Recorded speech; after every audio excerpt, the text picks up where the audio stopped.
Doha. Thank you very much for accepting our invitation to join us in this opening panel. And if I can just ask you to transfer yourself to the stage here, and then we can...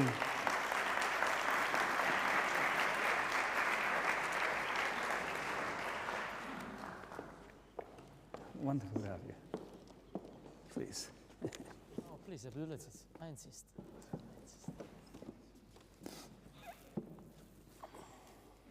So welcome to everybody here. Wonderful to have you all. So what we will try to do is we'll first sort of have a little bit of a conversation at the beginning. Each of you, I've asked you sort of an initial questions that then we can engage on, and then later on I will open up the floor for comments and questions from our audience. I'm sure there's going to be many. I am conscious of the time, so I'll be watching that a little bit at the beginning. But maybe just to start us off and maybe provide a little bit of context, actually we at the GRC are releasing today our annual strategic survey, which is sort of our sort of analytical contribution and overview of where is the region at this very moment, from various perspectives of international relations and foreign policy, security, energy and economics. Where do we see the region? What is important to know? What is our perspectives on the changing requirements in the region? So just in that publication, highlight a little bit, Dr. Abdelaziz wrote in the foreword really that the year 2025 has highlighted more than any previous years the Gulf region's persistent precarious security.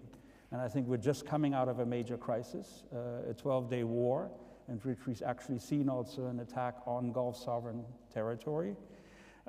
We've seen threats again to close the Strait of Hormuz. We see a ceasefire in place at the moment, but I think everybody is very conscious of the fact this could be very precarious. That there is always this threat of a renewed outbreak, possible additional cycles of conflict and violence. So I think that's something to be conscious about. The foreword also mentions again that the Gulf region continues to be shaped by the enduring crisis in Gaza and what is happening and the strategic repercussions of such. We heard in the video addresses both His Highness Prince Faisal and His Excellency the Secretary General Jassim Badawi, both mentioning the conviction within the GCC states that stability in the region is ultimately really only attainable if we find a just and lasting solution to the Palestinian question. But again here, at least at the moment, that clear path is not quite there, and it continues to be elusive, I would think, that solution. So 2025 is really sort of a strategic inflection point also, I think, for the Gulf. We see efforts of diversified partnerships of the Gulf states, of trying to deepen their global engagements. I think you see increased strategic agency by the Gulf states on a lot of different fronts. But again, we have Gaza, we have Iran, we have the energy choke points, we have proxy groups. All of this are another flashpoints. And we continue to question sort of the region as well as the international community's ability to respond to the various challenges going on. And when you're top of that, even have the transition that we see in the broader international order and what that means for traditional alliances, what it means for working multilateral institutions. It's, of course, quite difficult to assess it all. So on the one hand, we see really uncertainty still, I think, being one of the big factors in the region and sort of an overarching concept. But on the more positive, I think what I've seen also is great amounts of resilience, some leadership, and I think also a growing conviction within the GCC states that not only is a different kinds of regional order needed, but it's possible, but it must also be shaped from within. And I think this is where the region really wants to take a lead. So that's sort of the context I want to provide for our discussion. And maybe let me turn to you, Comfort, to sort of, you had an organization, I think, very aptly named these days, the International Crisis Group. We're talking about all these different challenges that we are facing. What is sort of your sense on the conflicts taking place, what it means for international order? What are the challenges? How do we deal with these tremendous changes? Of course, particular always coming back also because in the region, of course, the United States plays such a large role. How does the American factor play into this? And what do you see overall in the international relations? Maybe I can just ask you to provide us some very initial thoughts, and then we can take that a little bit further. An easy start to the conversation. Thank you very much, Christian, and also Dr. Abdelaziz Zaga as well. My boss also, because he's also a trustee for International Crisis Group, so doing this in front of my boss. But I was listening to your reflections on your survey, and a lot of it, you located it within the Gulf, but I think it's a description of the world that we're in. I mean, there is no region today that is not infected by the analysis that you provided. There is no region that is left untouched by the crisis that you are discussing. And I say this in the context also of Crisis Group, because we're 30 years this year, and we were founded on the altar of the tragedy of Sarajevo and the Bosnian War, and here we are from Sarajevo to Kyiv, sort of a return to war in Europe as well. It's also a period when I limit myself to the 30 years, because that's how long I've also been sort of monitoring wars from other parts of the world. And that age of liberal international order, the confidence in which a number of sort of actors felt that they had to be the policemen of the world, whether it's the United States, whether it's Europe, who felt very confident that they could supervise the world, that they could bend actors into their direction, and assert their own will on various players. I don't think that world exists in the way that we knew it. I mean, you said that you can experience a decade in many weeks as well. I think we are in a world in transition.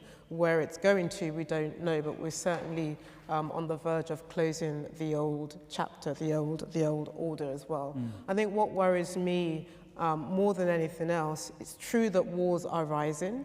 It's true that we're seeing famine proportion type crises. Everybody starts with Gaza, but we can also name Sudan as well. And we've seen the crisis in Ethiopia.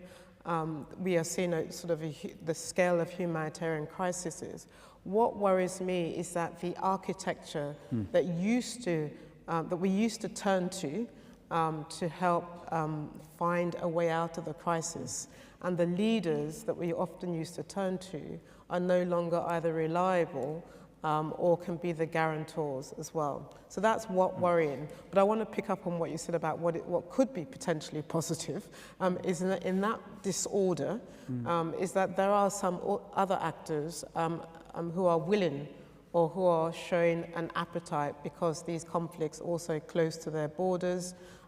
There's proximity for a number of countries, so the Gulf becomes very interesting. I mean, we talk about emerging powers, middle powers. I don't think these are emerging powers. They're already there in their region. They already were playing a role in their region. It's just that the disorder and the fact that the usual cast of characters that we would turn to were no longer sort of the reliable partner. It's also clear, to pick up your words about agency, that certain factors made sure that they became more responsible in their region. So I think I'm right to say in 2019, for me, was a turning point for the Gulf region, where you saw that you could no longer rely on the United States in the same way you could for Saudi Arabia, certainly, deciding to create its own regional architecture as well. If I look at it from the African perspective, we've long had a sense where the international community was not necessarily the first port of call, hence the political primacy of the African Union, hence the primacy of the West Africa regional body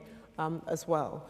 So I'm less worried. I mean, yes, I am concerned that there's wars rising, but I am concerned that the architects that used to be at the center of that are no longer there. But I do get concerned when we label countries that have always had a view on their regions, the Gulf, even Africa, China, and Latin America. These aren't sort of rising powers. They've always had an interest. They've always had to be players in their region, but they obviously also had to manage the interest of the international community. And just one more thing that I would say, I think the other thing that worries me more than anything else, you know, as we're going into this world, transitioning into this new world, and figuring out what kind of principles and norms would accompany us into this world. Certainly the principles, the guardrails that we often relied on are quite fragile. I think what worries me is one particular norm that I would ask us all to fight for, which is the norm against territorial expansionism. And this notion that you can wake up one day and insist that you take over another territory. And it's not one country that is thinking that, there are a number of countries. Also, when you use the podium of the presidency to exert some interest in other lands as well, I think we should worry. And when you say you want to expel a people out of their nation, I think we should be concerned. I say that as a person that comes from a country where certain people wanted to be expelled from their country as well. So I don't take this lightly. And I think there's anything that we should fight for is to guard this principle against expansionist, territorial expansionism at the whim, whether you're mighty, whether you're powerful, whether you're a nuclear power, or whether you're a stronger power in your region. We have to safeguard the territorial sanctity of borders of other countries. And this was the premise in which the African Union was born and its predecessor was born. We accepted those borders, and we accepted the people in those nations, and we accepted that we will protect the borders of those countries as well. So I'll stop there. Great, fantastic. No, thank you so much already. I think that really gets us well off into the discussion. The idea of course, the closing the old chapter is happening, but at the same time still trying to hang on a little bit to what has always existed, because we don't see the ready-made solution out there in other areas. But then very apt also your point at the end about this need for guarding against the norm of against territorial expansionism. We will have actually a workshop in GRM on middle powers, so that's already being in there. Luigi, let me come to you. You were also with us here last year, already at the GRM, so it'll be interesting to hear from you, so to see how do you assess the changes that you've seen over since the last time you were with us. And just give us a little bit more of a European perspective on where you see things, both in terms of how has also US policy impacted on Europe, and again, even the evolving strategy of the EU towards the Gulf region. Be happy to turn it over to you for a minute.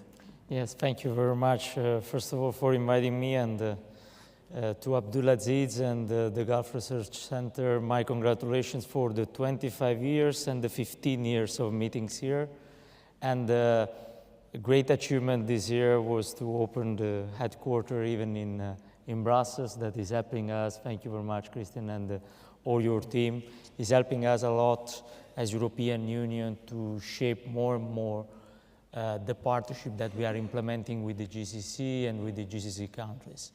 Of course, your question is a wide question, but we can see in any case what you said at the beginning, that in 1 year decades happened, we can say that. And of course, I was appointed on June 2023. And at that time in the region, even if we were looking for a security architecture altogether, we were discussing about the idea of a new equation of security in the region, there was a huge sense of hope thanks to the many initiatives of the countries of the region.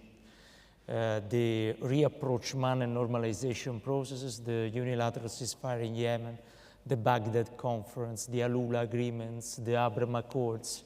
All these processes were feeding the hope more from the analysts out of the region, that for the people of the region, that a new equation of security was born or was in a way under creation. And I remember that I said I was appointed in June 2023 because I started in my new capacity, my trips to the region between August and September 2023. And when I met the several representatives and old friends, foreign ministers of the region, we served together as foreign ministers in the past, I came there with this sense of hope of something was burning, and they were, in a way, they were creating something from the scratch. And they told me clearly, and this is my conviction more than ever now, there is no equation of security without fixing the Israeli-Palestinian issue. That is the main starting point and ending point for a new architecture for the region. And this is what we can say more than ever today, where we know that probably we reached the peak of this sense of hope in September 2023 when we heard from His Royal Highness Mohammed bin Salman the idea of supporting a normalization process with Israel. So there was this excitement from all the international community, because was even said during an interview at the American television during the UNGA week in September in New York. And then unfortunately October 7 came, and we saw the domino effect of what happened after Israel attacked Gaza, with the Red Sea, with Lebanon, then the effects in Syria, and the recent effects even of the so-called 12 days war between Israel and Iran.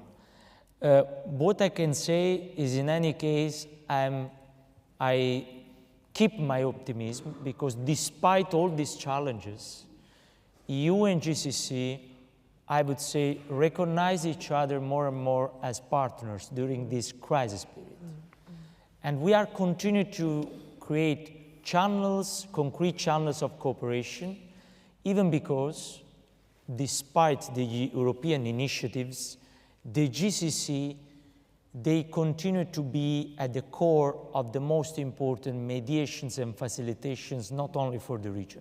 First of all, I would like to thank UAE, Saudi, and Qatar for what they have done on the Russia-Ukraine crisis, because the most important number of prisoners has changed is thanks to them, and even on returning of children to their families.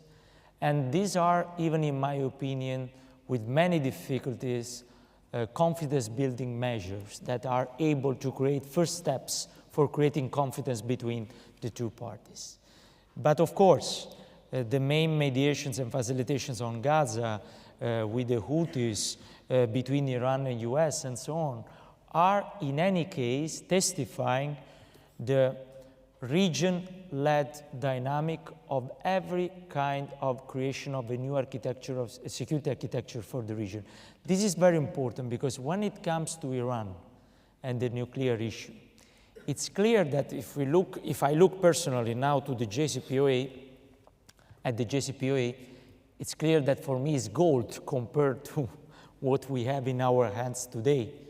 We have probably nothing in terms of de-escalatory and sustainable deals for stopping the military nuclear program of Iran. But it's clear that the JCPOA probably, in terms of support, didn't work because it didn't involve from the beginning, since the beginning, the countries of the region.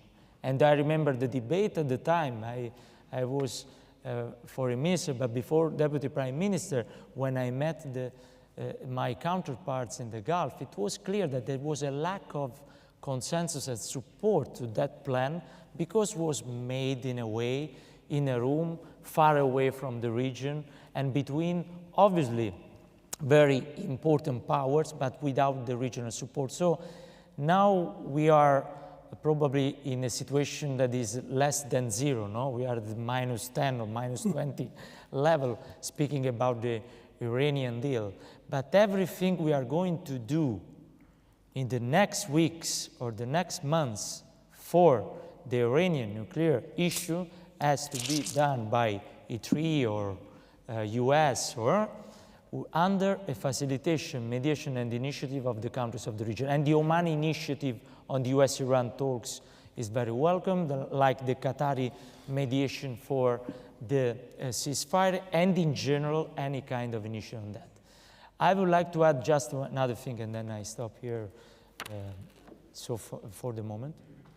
It's that, from my perspective, every kind of reading of the situation applies to the E3 of the European Union or the Western community cannot be read only looking at the single crisis. Pope Francis in the past he spoke about the world war in the fragmented world war, no? The third world war in pieces, in little pieces around the world. In a way, we have to consider this moment at the world level as, in any case, as a moment where we have many conflicts interlinked between them.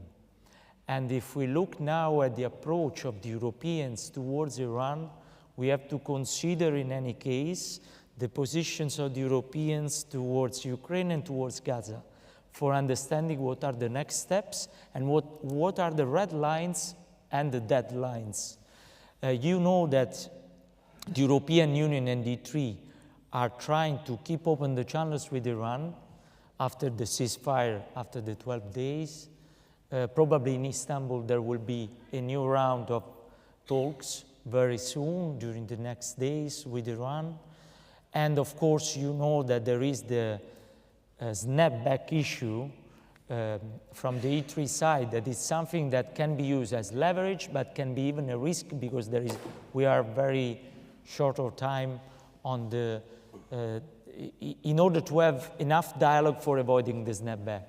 And in any case, again, I hope that what we have done all together during the last 2 years in empowering this partnership EU-GCC in substance will be helpful even in order to reach a deal on this issue and in any case to create the trajectory for a ceasefire in Gaza, for a two-state solution where in the global alliance we are all together, but we need US and Israel on board for having the result, and for looking at the future of this region with the awareness for us Europeans that the security of the region is our security and vice versa. And this assumption, it leads my job on a daily basis. Thank you very much. Thank you very much, Luigi.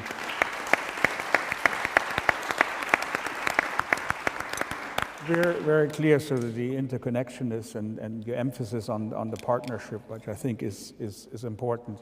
I mean, one thing that has encouraged me a little bit in the sort of past couple of weeks, even in the aftermath of what happened with the Iranian attack on Qatar, is a really strong still commitment in the region to say, this is all the more reason now to double down. Exactly. To double down on additional efforts at mediation, at conflict resolution, and to really see where we can then take the relationship also between the GCC states and Iran.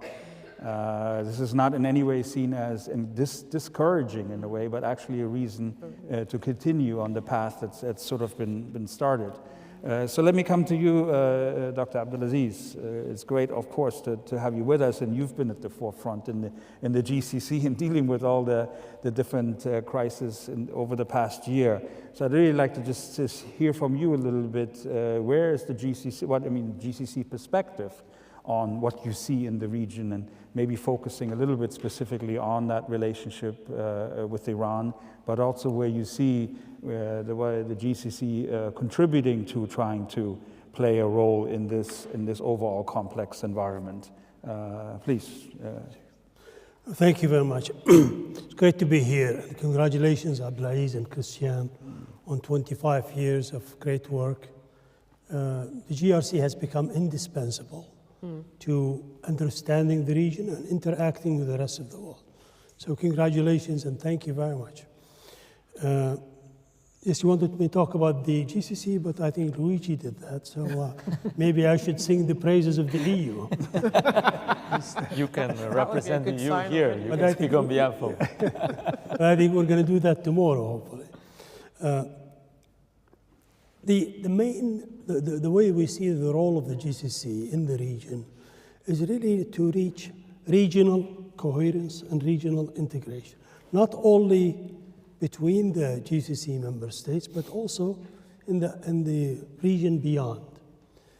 Coherence and integration. And I'll touch on 5 subjects, but very briefly, where we believe addressing them is the key to understanding the region, but also to work together to restore some stability, some normalcy in the region. One, obviously, is the genocide in Gaza. The mass starvation and the forced dislocation of the majority of the population has to be the greatest threat to the region's stability and security and to our humanity. And I look forward to Majed's intervention here, but I will be brief. That the ending the war, resuming aid at scale and without hindrance are the most important. And Qatar is doing a great job there with the support of the GCC and the international community, but there needs to be pressure on the parties to accept the terms that are being under discussion without delay. Every time we think we have reached a turning point, somehow that disappears and we go back to searching for it again. The Arab League and Egypt, I think, have put together a very good plan for the day after. And we support it. The GCC has supported this. But it cannot start without first addressing the war now, ceasefire, the return of the hostages, the release of the prisoners, and resuming aid. Second is the two-state solution. There is no way that you can restore peace and security in the region, as Luigi pointed out, without addressing the Palestinian question. And the two-state solution seems to be the only compromise, the only way to move forward. And Saudi Arabia is leading the efforts here together with a number of countries and organizations. And next week there will be a meeting in New York. But in the meantime, since it was announced in September 23, the Global Alliance has held several meetings, and they have actually addressed very important issues, including the reform of the PA. And it's unfortunate that a number of countries are undermining that effort, putting pressure on the potential participants not to come up with major decisions in New York. So we hope that they will be disappointed, and the Global Alliance next week will come up with decisions, with recommendations that will move this process forward. And third is the third issue is the Israel-Iran war, the 12-day war, which has contributed to destabilization of the region. And here, while we understand and we appreciate the importance of the nuclear issue in Iran, it's not the only one. And dealing with it is not also, you cannot do it by war.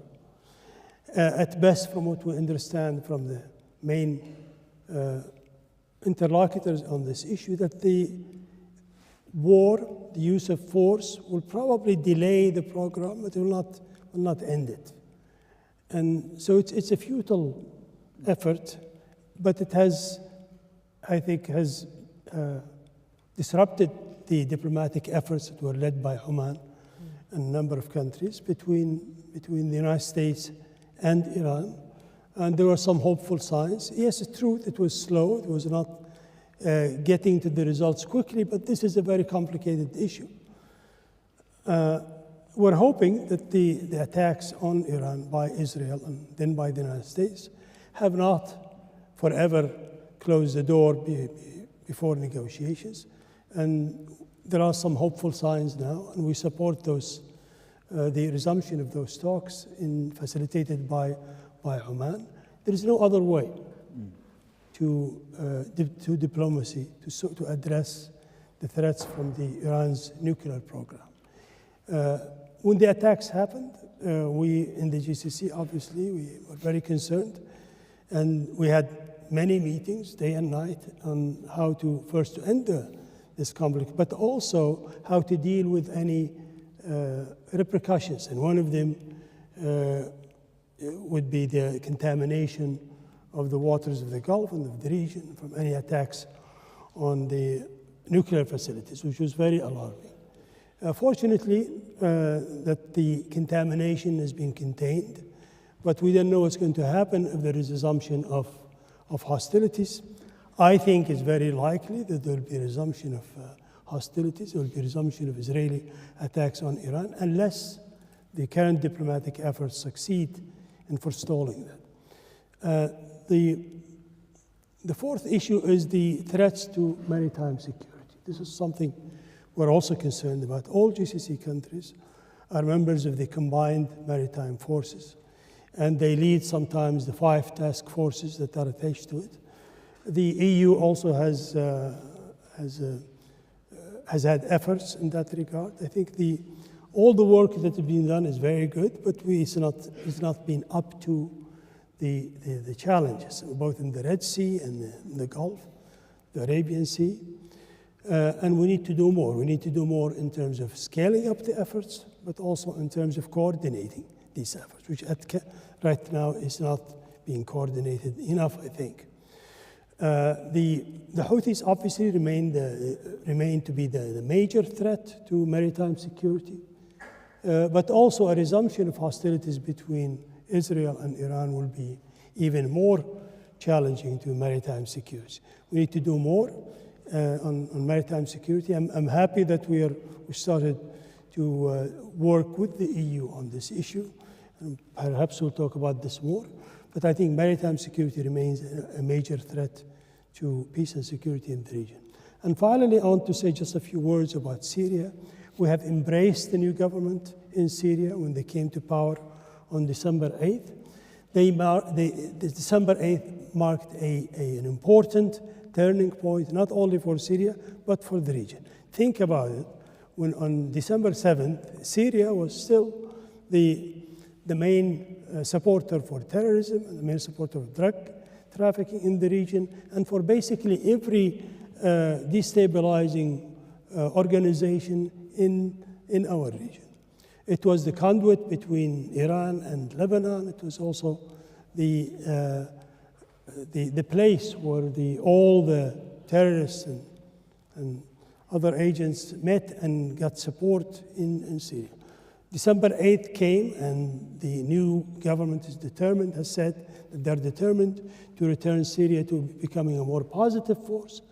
And they already started attacking the drug trafficking. They have also trying to reunite Syria and to make sure that the Daesh and other terrorist groups do not regroup, do not resurge, and pose a threat again. Unfortunately, both Iran and Israel have not found it in their interest to give this new government support. And I think it's unfortunate because while the international community, I think, has all said the right things, and President Trump, when he was in Riyadh in May, announced the lifting of the sanctions, which has since the United States has made good on that promise. Unfortunately, however, we have Iran and Israel both are trying to destabilize the new government, and they have, in the case of Israel, it's very clear the hundreds of attacks have been launched against Syria, and they're trying to destabilize it by supporting some of the separatist movements.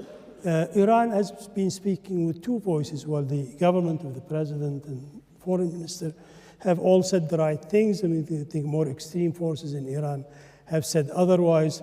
I think all of us, we need to work together to give the new government in Syria the support they need, and also try to dissuade both Iran and Israel from further destabilizing Syria. So this is what we're trying to do, and there are two basically two grand bargains that we have proposed. And if you look at the GCC regional security vision of last year, it talks about these two grand bargains of coherence and an integration, one for Iran and one for Israel. With Israel, we have proposed to the grand bargain that was offered in the Arab Peace Initiative. We're ready to integrate Israel in the region, normalize relations with it, but provided they also do their part, which is accepting the offer of the Arab Peace Initiative. And first and foremost is ending the war in Gaza and accepting the two-state solution. And for Iran also, we have offered the same thing, which is full integration and normalization with Iran in exchange for Iran also accepting the rules of the game, which are based on the UN Charter and international law. We had one meeting with meaning the GCC as a group. We met with Iran last October. It was the first meeting in 15 years, and it was very promising. But we still, I think there has been only little progress since then on the issues that we discussed with Iran. We're still hopeful that Iran will see it in their interest to accept that bargain, but we need the support of the international community in order to do that. The EU, the United States, Asia, Africa, everybody. I think there is a chance to do that, and we need to take advantage of it. Thank you. Great. No, thank again also for that.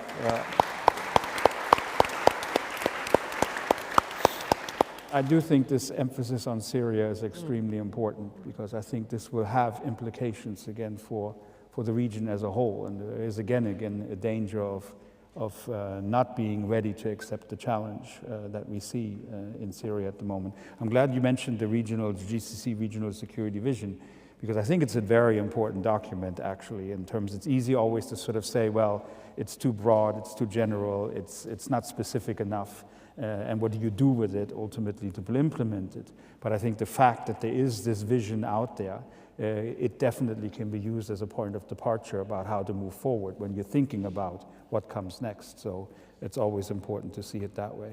Dr. Majed, let me come also to you. I had the privilege of hosting you just a couple of months ago in Brussels, and I thought we had a very engaging discussion there in our office, where you also spoke a lot about the field of mediation, some of the big changes that you see within that field overall, and were able to really explain a little bit more also the philosophy that Qatar uses. I think there was an article today in The Guardian yesterday calling Qatar the diplomatic powerhouse or something into that direction. So it'd be very interesting just to hear from you a little bit, the Qatar's thinking on how to approach the role it's been playing in the different mediation strategies in the region, and where do you see this going forward? Dr. Majed, please. Thank you, Christian, and thank you, Dr. Abdelaziz and the team at the GRC for your kind invitation. As postgraduate students studying in the UK, the GRM was always something you aspire to. And to speak today in front of all of you collectively is certainly an honor. Let me first begin by saying that when it comes to the Gulf, it's very important for us to put one thing in consideration, which is that for a very long time there was a stigma that's been associated with the Gulf countries. Right? In the beginning it was, we are oil wells. Right? The world's a collective oil well that you get oil from, and that's it. And then bank accounts. Right? Cash-rich countries that only produce cash and energy products. But today I think we have finally been able to convince the world that we are more than that. And we have always been more than that. If you go back to the 1900s, you will find mentions in the British military documents about Qataris and Gulf counterparts being shrewd negotiators during that time. If you go back to the 1800s, you'll see our founder in Qatar, Sheikh Jassim, describing Qatar as the Mecca of the oppressed. You will find a balancing act, a very difficult balancing act by the Sheikhdoms in the region to go back, as I said, to the 18th and the 19th century. But now, the three main products of the Gulf, that we export to the world are knowledge, peace, and prosperity. And we've been doing that for a while, but now I think there is a recognition of this happening when there is a void of great powers playing the roles that they classically played when it comes to conflict resolution. I wouldn't say peace building, but at least conflict resolution. Today, if you look at the conflicts of the world, the main mediators around the world are Gulf countries. In one conflict alone, in Russia-Ukraine, you will find at least 4 Gulf countries involved, between Iran and the West, or Iran and Israel, Iran and the US. You will find at least 2 countries involved. If you go to Venezuela and the United States, you'll find Qatar mediating between Venezuela and the United States. You go to Afghanistan, you go wherever you want in the world, the main mediators, the main peace facilitators come from the Gulf, along with their partners, of course, in the international community. When we look today at the specific case of Qatar, this is a country where the national population is around 350,000, right? 88% of the Qatari population, the population in Qatar is made up of non-Qataris. So we have a country that basically houses around 120 nationalities in big communities that live in a city-state, mostly in Doha, in Greater Doha, that live along each other with different religions, different languages, different cultures, seamlessly, and are able to operate in the working place, in education, in business, in a way that makes Qatar a true cosmopolitan city, or a state. And this is something that is lacking today in our notion of a traditional cosmopolitan city. Because cosmopolitan cities today are enacting policies to throw out immigrants, to censor public opinion and censor expression when it comes to issues like Palestine, and that are talking about a very xenophobic way of looking towards the world. Our cities today in the Gulf are the Mecca of the world when it comes to people coming, living, working, studying in our capitals. The number of international education institutions and other are just growing. And the mediation aspect of this is a continuation of that mentality in developing our societies. If you go back, as I said, to the 1900s, you'll see a pattern emerging of the Gulf understanding, learning how to negotiate with the world. With the British during their time, with the Ottomans during their time, with the Portuguese during their time, but also through trade. Our nations were basically seafaring trade nations for 300, 400 years, exporting, importing from the whole world, and working as the merchants, not only of the region, but between India, Africa, and Europe. And therefore, the knowledge and the experience that was built of being negotiators, first for pearls, whether it be for pearls or for other products, but then for energy products and the complex negotiations that go with producing oil, producing natural gas, and making sure that you have the right contracts for it. This experience was translated in political form when it came to peace building. And why did we go towards peace building? Why is the Gulf today and Qatar as one state in the GCC? Why are we very keen on being mediators, on being facilitators? It's not only because we want relevance in the international community. It's not only for reputation. It is because we cannot take it for granted anymore, the prosperity and the peace that we live in. Mm-hmm. Our region has been peaceful for decades without any organically grown war, with the exception of the Kuwait War and the decision of the United States to invade Iraq and the decision of Israel to bomb Iran. And therefore, today, we are looking at a situation where, for our children's sake and for their children's sake, the only way forward for us is to build peace together and to work on producing peace and using the prosperity, the knowledge, the experience that was built in the Gulf, the relations that the Gulf has, the partnerships that the Gulf has, in making sure that we maintain the peace and security in our region and beyond. And this is the way why we go above and beyond, and we go out of our borders into Afghanistan, into Venezuela, into Ukraine to create peace, because we know that as countries, that the main products of these countries when it comes to our economy is our capital in investment, international investment, and energy products. Maritime security, international peace, is a key aspect for maintaining that prosperity and growing that prosperity. And we can only do that if we have a peaceful world to operate in. And we can only have a peaceful world to operate in if we take a serious role in making that peace happen. If you look today at what is happening between Israel and Palestine, we have been warning in the Gulf, we have been warning in Qatar for more than 10 years now that an explosion is imminent. The sidelining of the Palestinian issue, the sidelining of the Palestinian people, the delusion that you can have peace between nations that don't have war, while completely neglecting the fact that you have millions of Palestinians who are either displaced or treated unfairly by a government that doesn't see them as human beings, or now being killed just to stand in line to get food for their families, is the reason why we are living in this situation right now internationally. There is no other reason. Anybody who would like to talk about the complexity of the situation and how difficult it is to take sides, please do not insult the intelligence of the people of the world.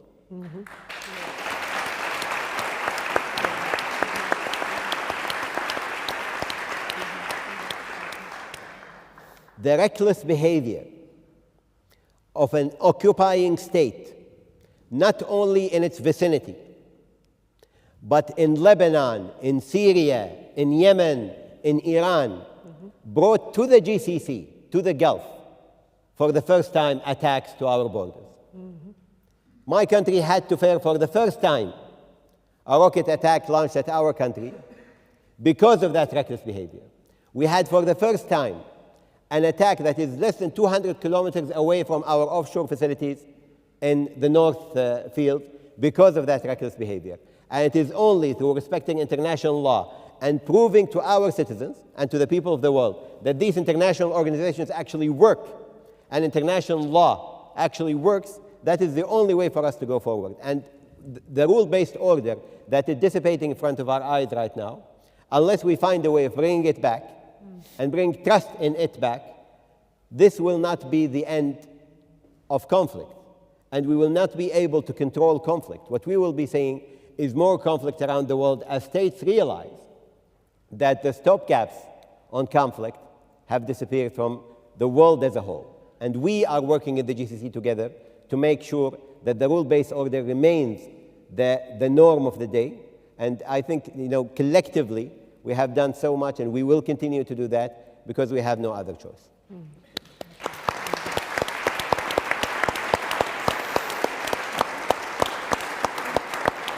Thank you so much for those words and the emphasis you put. That was really excellent. I remember specifically from the discussion also that we had in May, where you specifically made the point is like, if you do not engage in mediation and in the efforts, you actually then become part of the problem and not part of the solution. And I think that was a very apt point that kept sticking in my mind after that discussion. I am conscious of the time, but I do want to give a chance, and I have plenty of questions to come back and ask you and follow up on that you've already raised in my mind.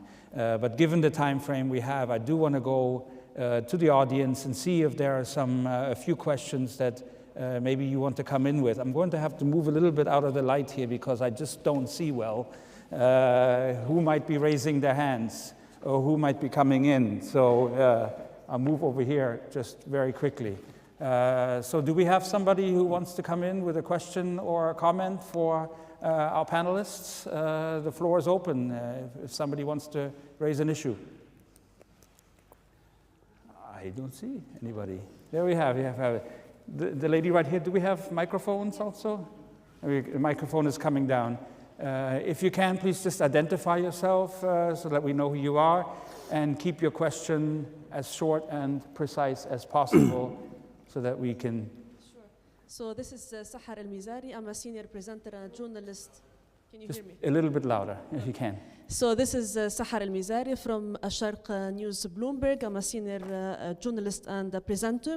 And I would like to ask Your Excellency Dr. Majed about Gaza.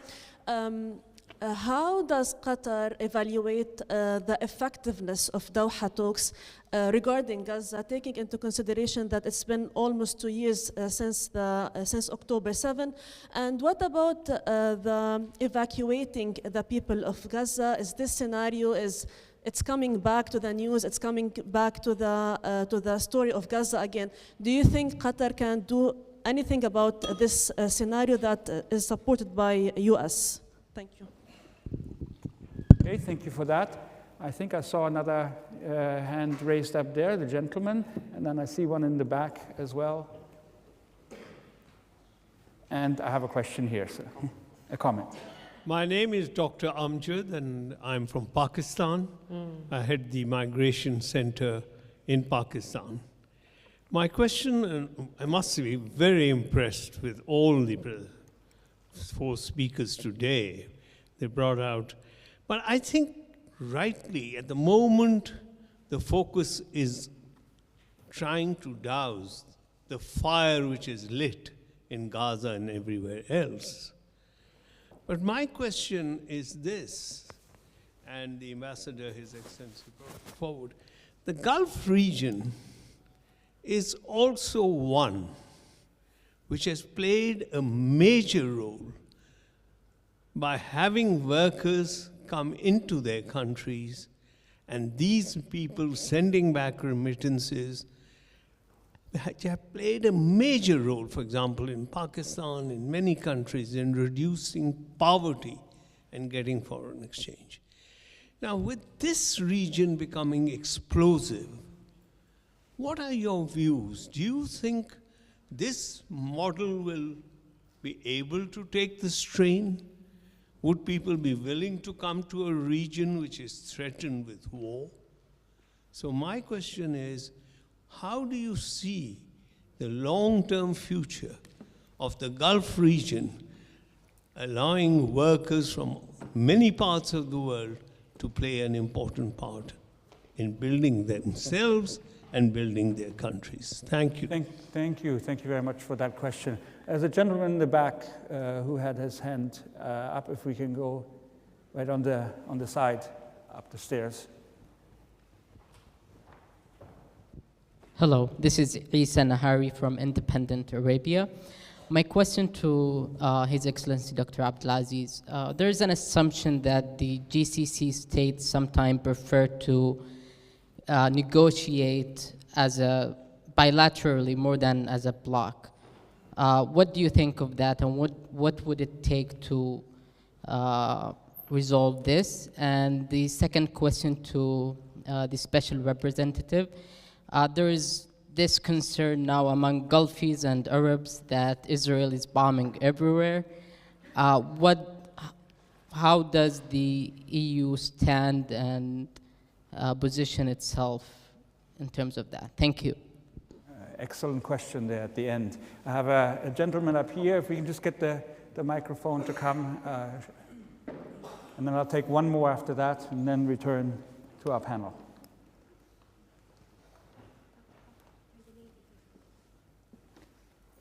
Thank you very much. I'm Mohammed Haykal from Syria. First of all, thank you, Dr. Abdelaziz Sagr and Dr. Ahmed Sagr for inviting me for this very impressive event and to see your formidable, your splendid organization. I'm very glad as a Syrian after liberation to participate in the 15th GRM conference. And I would like to endorse or to add, thank you very much, His Excellency Dr. Abdelaziz Aluweisheg, talking about Syria location. And I would like just to add very quickly that Syria's strategic location, long misused by the previous regime, often served to destabilize its neighbor, of course I mean Arab countries, rather than contribute to regional security. Today, however, the same geography holds the potential to become a force for positive change, enabling Syria to play a constructive role in promoting stability, cooperation, and economic integration across the region. Thank you very much. Thank you for that. And then there's one lady in the front here I want to take. And then unfortunately I have to close row. Thank you so much for this wonderful opening ceremony. My name is Rawan Al-Dajani, and I'm a researcher at Dirasat in Bahrain. And my question is directed to His Excellency Dr. Abdelaziz Aluweisheg. So in June 29, the Iranian president announced that Iran is ready for full cooperation and new phase with the GCC region. So what is the reaction of the Gulf Cooperation Council as an organization? Thank you. Okay, great, thank you. So unfortunately, we have to come back to the panel because of our timing. We are also on a little bit of a strict schedule here, so I'm going to go in the reverse order and maybe start with you, Dr. Majed. There was a question for you right at the outset. Please. Thank you, Chris. I'm sure you were happy with that question because I didn't address what you asked me to address 6 times in the emails you have already sent over the talks in Doha. Of course, the role of Qatar as a mediator between Hamas and Israel started in 2006, when at the time the US asked Qatar to play that role when Hamas won the election and the Americans decided to disengage. So we know how to do this because we've been doing it since 2006. Starting with the Syrian revolution, the political office moved to Doha, which made even our job more important and significant. And since 2014, Qatar, alongside Egypt, were the only mediators between Hamas and Israel in all actuality. So after the war in 2014, that was the end of that war was mediated by Qatar and Egypt. We continued doing that throughout until actually a week before the 7th of October when we got a deal in place between both sides over some maritime issues. And we were warning throughout that all of these mediations, all of this peace facilitation was basically putting a Band-Aid on an open wound. Unless we have a resolution to the Palestinian-Israeli issue, this will not work. Since 2023, and when we realized that the situation, the parameters will be changing, and the situation, we knew that any mediation we undertake is going to be very difficult. And the moment it started on the 8th of October, where we started contacting both sides, we realized that this will be something different. But we also knew that this was the result of escalations continuing throughout the years and the choking of the people in Gaza, but the Palestinian issue altogether. Right now, the talks that are undergoing in Doha are the 3rd attempt to reach a deal. The first one gave us a 1-week ceasefire. The second one gave us a 1-month ceasefire. And the 3rd attempt right now, we are hopeful, but the parameters remain. If there is no change in the Israeli directive not to have a deal and to sabotage any talks, if there is no serious pressure from the international community and especially from the United States, the parameters of the talks will not change. What we are doing right now is trying to push, using the momentum that was created by another mediation that we were doing, which is the ceasefire between Iran and Israel, to make sure that that momentum helps us reach a deal between both sides and hopefully get us to an end to this terrible chapter in the history of our region. There was a question about the evacuation of the people of Gaza, or I wouldn't use the word evacuation, maybe, the new displacement, the proposed displacement of the people of Gaza. This has been done in the past. It only created problems. Doing it right now is just asking for more problems. That's one. 2, nobody can answer on behalf of the Palestinians. It is their land, it is their history, it is their homes that we are talking about, and they need to decide where they are, and they will stay where their grandfathers were and their fathers were, and they have seen what temporary displacement means in the past, and I doubt that any Palestinian believes that any displacement is going to be temporary. The Qatari perspective on this was always that we are against any kind of new displacement of Palestinians. This will not form any solution, and the Arab plan, which was adopted by the GCC and the Arab League and the Islamic Cooperation Organization, all together, this plan gives a very clear idea on how to rebuild Gaza and how to create prosperity and peace in Gaza. There's no way around it. Thank you. Great, thank you. Luigi, if the person hadn't asked the question on Europe and Gaza, I probably would have. So absolutely.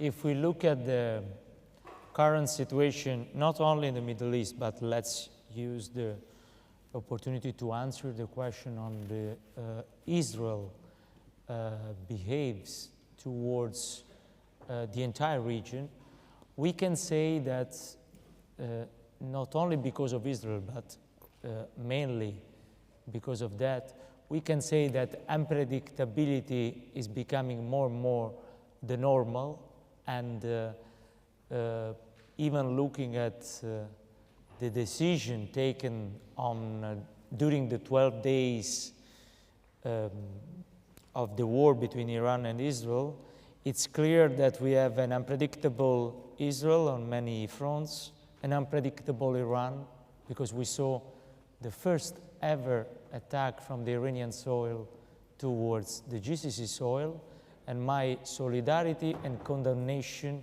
in favor of Qatar against those attacks that night, and even the political unpredictability of some partners, if I may.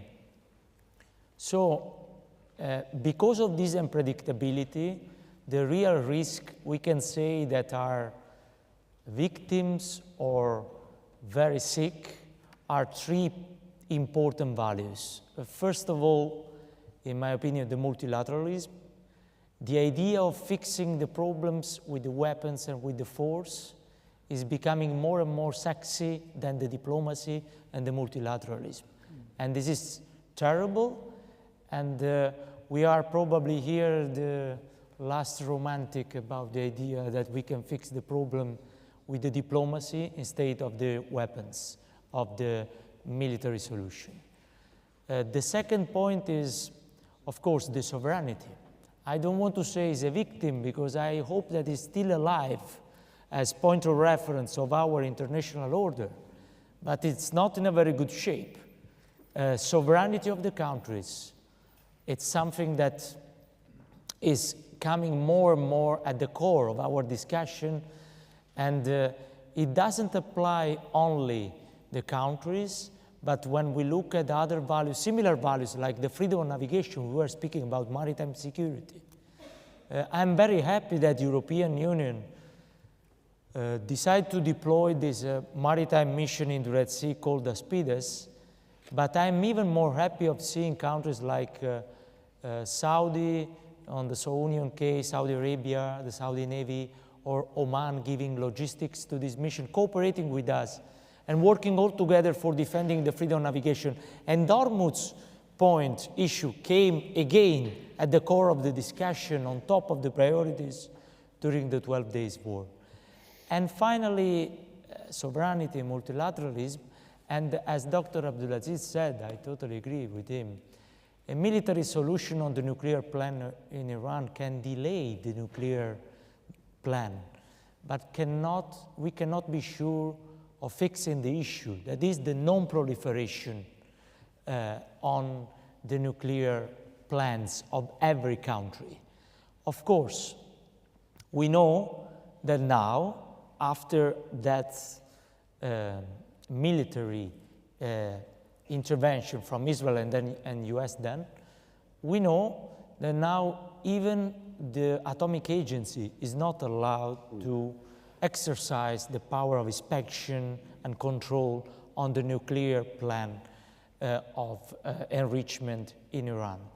And every kind of discussion now on a deal on Iran has to start, first of all, from the access of the agency to the nuclear sites or something, or what it still remains of the nuclear sites in Iran. And probably both sides now, US and Iran, they agree in terms of narrative on only one thing.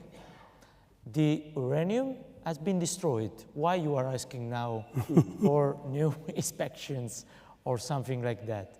Obviously, it's more complicated, and we have to continue working to keep working on that, on these 3 points of reference of the international order: non-proliferation, sovereignty, and multilateralism. But I would say, honestly, and this is my personal opinion, the unity of the regional organizations now, it's very important for facing this era. And you can see that as Europeans, many times we are not united, not on the principles that I mentioned, but on the specific crisis. And I can assure you that the debate among us as member states and within our public opinions, it's very tough. And it's becoming tougher and tougher day by day. And this debate about the idea of supporting not only the ceasefire of the two-state solution that as the only one compromise for assuring peace in the region, it's something that is more alive than ever. Implementation is key on that, and I see that in this era of unpredictability, probably EU and GCC together, we can be the boring partners, no? The more predictable regional organizations working on that, and I hope even supporting UN more and more, because even on that side, we need it. I would like to conclude saying something that it goes at the period before October 7. We have to be very frank with ourselves. If we look at Israel, Palestine, Lebanon, Syria, Yemen, Iran, and even Ukraine, before the period where this crisis came back, we were not doing our homeworks as international community. I was foreign minister for 3 years before October 7. And I remember that in all the bilaterals, these points were not on top of the discussion. And so, at a certain point, we were surprised that the crisis came. But honestly, I'm surprised that we are surprised. Because if we look at the Israel-Palestine dynamic, the Oslo Agreement are at the beginning of the 90s. And the implementation of those agreements, those accords, probably there is a huge lack of work from all the international community in terms of implementing those accords. And I'm not saying that it's fault of someone in specific terms, but of course, let's swear here that even once we have the ceasefire in Gaza, or once we fix the Red Sea issue, or once we have a deal with Iran, we work the day after for a sustainable solution, for peace agreements, not only for ceasefires. Because the policy of the ceasefires is always on the short term. We welcome, of course, and I thank a lot, Qatar, Egypt, and all the others are working, for instance, for the Palestinian people, for having the ceasefire. But the day after is duty of the international community to work for the peace agreements, for structured solutions. Thank you very much. Thank you, Luigi. Boring is not necessarily a negative word, so it turns out to be good. Abdelaziz. Thank you. Actually, excellent question, really. And I want to start with Dr. Akram's question or comment on the role of foreign workers in the Gulf. And it's really amazing when you look at the numbers. In some GCC states, foreign workers represent, or foreign residents represent 80%, 90% of the population. And overall in the GCC, they represent about 55% of the population. So the majority are actually foreign workers and foreign residents. And yet you don't hear about the violence, the hostility, or the instability, or the effects on the political system that you see in other places. So there must be something there that we are doing correctly, where everybody benefits. We did a study in the GCC about the role of the remittances, which you mentioned. And in many of the parent countries that send workers to the Gulf, remittances were higher than the FDI in any given year, more than foreign investment. And of course, their effect goes directly to support the economy. We're happy about that. When I go to Korea, for example,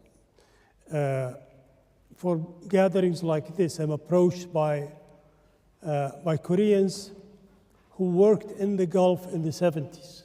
They talk about how working there was very important for their own growth and financial well-being. Of course, now with the opportunities, job opportunities in Korea, we don't see that many anymore. And I think that will be great if let's say Pakistan, India, the Philippines, also they develop the job market that will provide jobs for these workers. We'll be very happy to do that. We'll be very happy to be part of that.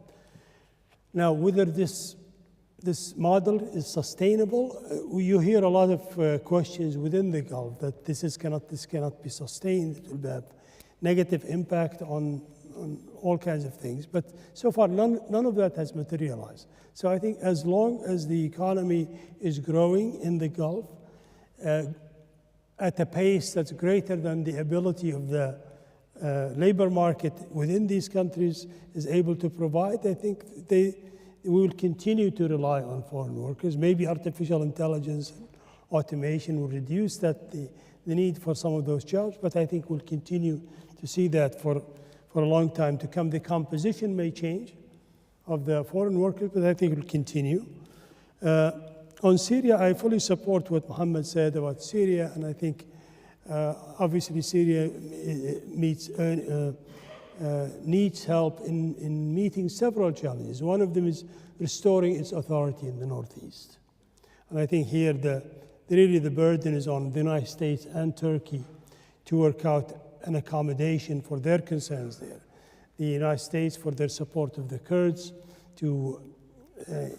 I think the idea was that the Kurds are there to help prevent the resurgence of Daesh. And while Turkey has a concern about that Syria has become a haven for Kurdish terrorists who come from Turkey, obviously they're both legitimate concerns, but then there are ways of doing them because right now they're working at cross purposes, Turkey and the United States. And the Syrian government is caught in the middle. And I think the new Syrian government can do the job with the support of both Turkey and the United States and the rest of the international community, prevent resurgence of terrorism while also meeting Turkey's concerns about having a place where the PKK can still have a safe haven. We talked about the threat from Israel, and I think that has to stop. And then finally, the West Coast, where you have remnants of the former regime, probably with the support, the acquiescence of Russia. Also, that has to be handled. In addition to the economic challenges that you mentioned, that we all need to give support for Syria. And finally, on Iran, obviously, Iranian government is saying all the right things, and they have been saying all the right things for some time.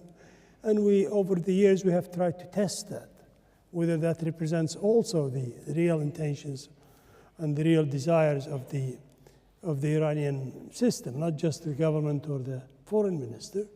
And I think sometimes, yes, we found there was genuine interest in restoring peace and security across the Gulf. And other times, we were really not sure, and including the current time. We hear all the good stuff from the government, but we also hear other statements. And as I said, when we met with Iran last October in Doha, I think the Iranians understood all our concerns and were waiting for real change. And I think we'll see it. We'll see real change when the Houthis, for example, sit at the negotiating table with the Yemeni government. That hasn't happened. And we'll see it when Hezbollah in Lebanon accepts the authority of the government and plays by the rules and give its weapons to surrender its weapons to the Lebanese government, just like all the militias who existed before in Lebanon did that a while ago. So it's not fair to have Hezbollah keeping their arms to prevent the political system in Lebanon of of working properly. And obviously it's the responsibility of Iran. I know Iran tells us they have nothing to do with it, these make their own decisions, but obviously Iran has important influence that we believe they have to use. Yeah. I think the same thing with Iraq and the noises we hear from coming out of Iraq about that Kuwait, for some historical reasons, has to be part of Iraq and all that by force if necessary. I think this is unfortunate, and again, I think Iran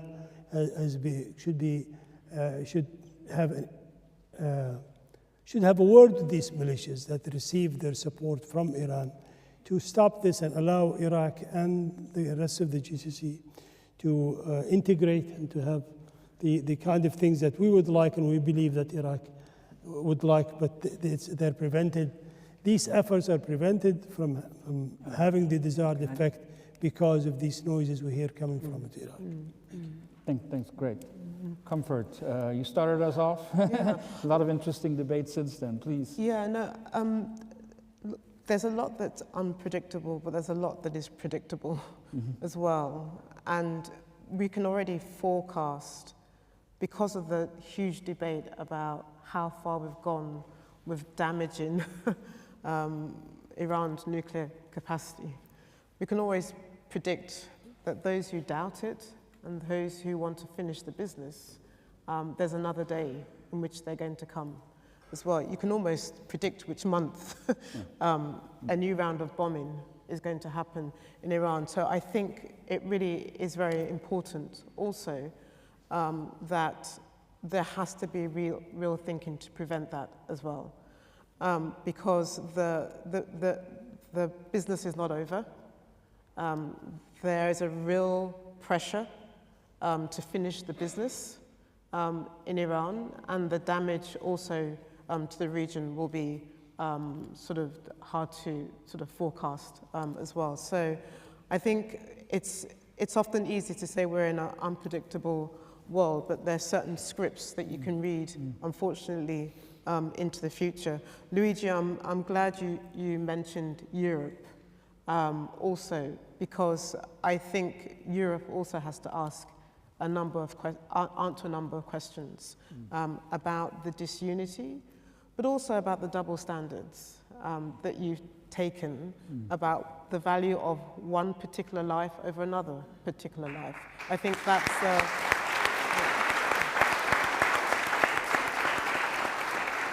I mean, you hinted at it yourself, and I'm glad that you said that in your own capacity, because that's not an easy admission to make, and I'm glad that you said it, because I think that it's unfortunate that it's on the altar of Europe, on the altar of the Middle East and on the altar of Gaza, that Europe's own values have suddenly become sort of up for deep question as well. And one sort of message to Qatar and what you said, Doctor, and I appreciated what you were saying about the rules-based order. There is an opportunity to, and it will not be easy, it's going to be an uphill struggle, to begin to rewrite what those rules could look like, or begin to agree what accompanies us to a new world as well. And the GCC, for an entity that often has struggled to be unified. The answer is not going to be found in the UN. The answer is not going to be found, unfortunately, in the EU, but maybe that we can start that bottom-up process from entities like the GCC, where you've got some pretty live and horrific lessons to be learned about how you work together and not work against each other, to begin to, because those rules are very much contingent on your willingness to work together to craft those principles. So I'm glad that you said that you want to sort of shape those rules and norms, because much has been shattered. The question is what gets to live on the next day, and the work that you're doing anyway is going to be crucial to that. So I'll end here. I don't see a very bright future at the moment. I see more wars, I see more human suffering, I see more tragedy, unfortunately, because of what we're seeing in Gaza, as you rightly highlighted in your remarks. So I'll stop there. Great, thank you so much. We obviously could have kept this going for quite some long time, but I think it's been fantastic to have this conversation with everybody, and please join me in thanking all our panelists for their comments. Thank you so much. If I can ask you just to stay in your seats for a second, we'll go to the final sort of stage of our opening, and I'll turn this over to Dr. Abdelaziz one more time. First, we'd like to thank them for comfort. Will keep you in business for a while. Sorry. Oh, my dear. Thank you very much. Thank you. Thank you. Thank you very much. Kann auch nicht.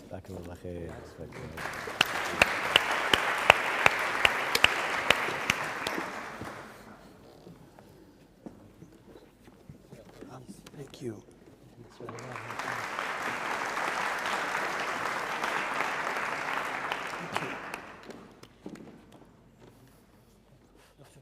Yes, thank you.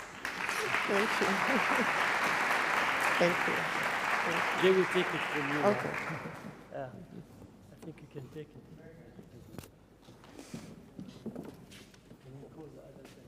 You want, I'll call the names out, but you can. Thank you very much for the great panelists, and we've enjoyed very much listening to you and what you have said. I think we will ask you now to take one picture with you, and then you can sit down. Then we are going to have a special thank for some of those. They've really stayed with us long way, and we really appreciate that, and there are some little appreciation. After that, we will all stay here, and then we will take a group photo in the hall. Later, we will walk for the outside for the little reception and dinner, and there will be also another group photo outside on the open air there. So, Can I call?